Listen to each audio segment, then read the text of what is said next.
Hey everyone, this is a medical terminology lesson on numbers and quantities specifically. So we're going to look at different prefixes and suffixes that denote different numbers and quantities, and specifically we're going to look at it from a beginner's standpoint. So we're going to first start talking about the numbers 1 through 5. All numbers are denoted by prefixes. The number 1 is denoted by the prefixes uni or mono, so you can think of unicycle or monomer. For the number 2, it's denoted by the prefixes di or bi. So you can think of bilobular. For the number 3, it's denoted by the prefix tri. So you can think again, tricycle, so something with 3 wheels.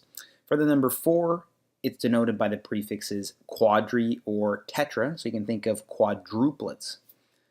For the number 5, it's denoted by the prefix pent or penta. So you can think of pentagon. For numbers 6 through 10, 6 is denoted by hex or hexa, so you can think of hexagon. For number 7, it's denoted by hept or hepta, so you can think of heptagon, something with a shape with 7 sides. For 8, it's denoted by oct or octa, so you can think of octopus. For 9, it's denoted by non or nona, so you can think of nonagon. And 10 is denoted by dec or deci, so you can think of the words decagon or decimal. So with regards to quantities that aren't specifically denoted by a certain number, we can think of prefixes like poly. So poly stands for many or a lot. Words you can think of for this include many different things. You can think of polymer, you can think of a polygon, those types of words.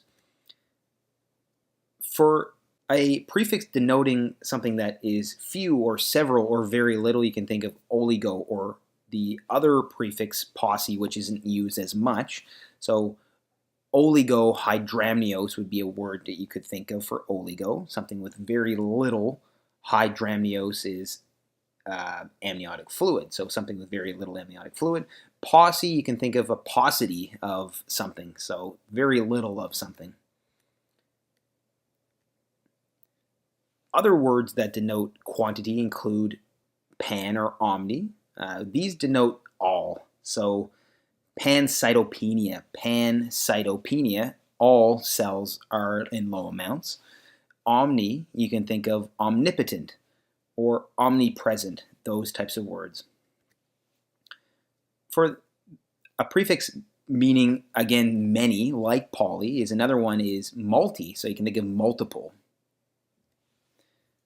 Something that refers to something that's absent or lacking, you can think of the prefix a or an. So for these ones, you can think of apathy or anhedonia. For, again, another prefix that stands for none or lacking, you can think of nully. Other prefixes that stand for quantities include haplo. Haplo means single, so you can think of it in the terms of one, like uni or mono, but haplo can be used in a different way.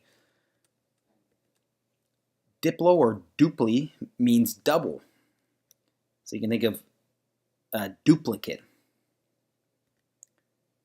Primi, which means first, so you can think of prime, you can think of primitive, those types of words.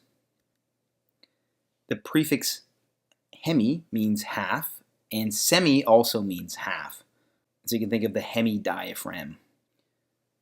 The prefix hyper stands for above or a high level of something, so you can think of hypertension, high blood pressure.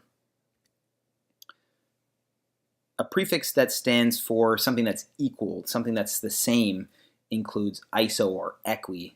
So you can think of isotonic, you can think of equitable. Another one that's similar but not quite the same is the prefix eu, which means something that's average, something that's normal.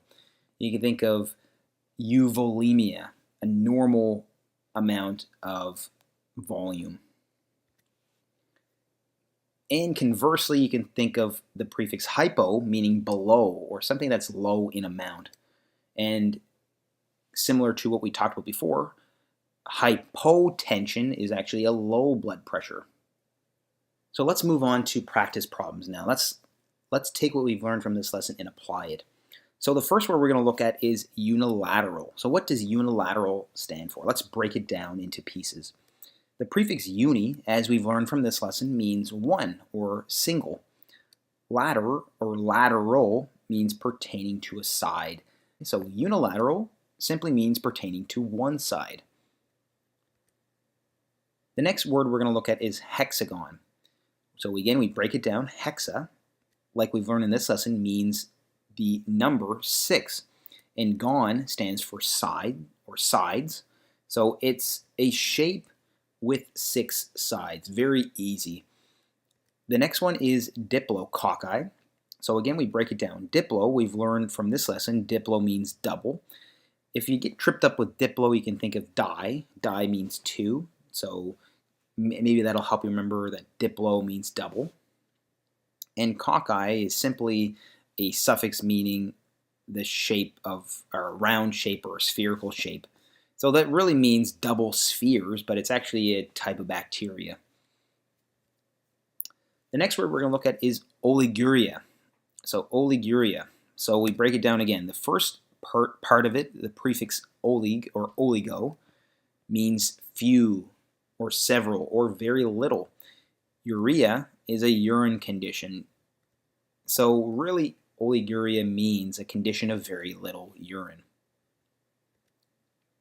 The next one is haplotype. So we break it down again. Haplo means single, and type simply means type or group. So it's very easy to remember this one. It's a single type or group. So really, when we use the word haplotype, we're actually using it in relation to talking about a group of alleles from a single parent. The next word we're going to look at is primigravida. So again, we break it down. Primi, you can remember this one by primi, prime, or primitive, which means first. Grav or gravida, you might not know what this suffix means, but it really means pregnancy. So primigravida, it simply means a first pregnancy. So when we see a woman who is in their first pregnancy, we call them a primigravid or primigravida. Anyways, guys, I hope you found this lesson helpful. That was a medical terminology, the basics lesson on specifically numbers and quantities. If you found this lesson helpful, please like and subscribe for more lessons like this one. And as always, thank you so much for watching, and I hope to see you next time.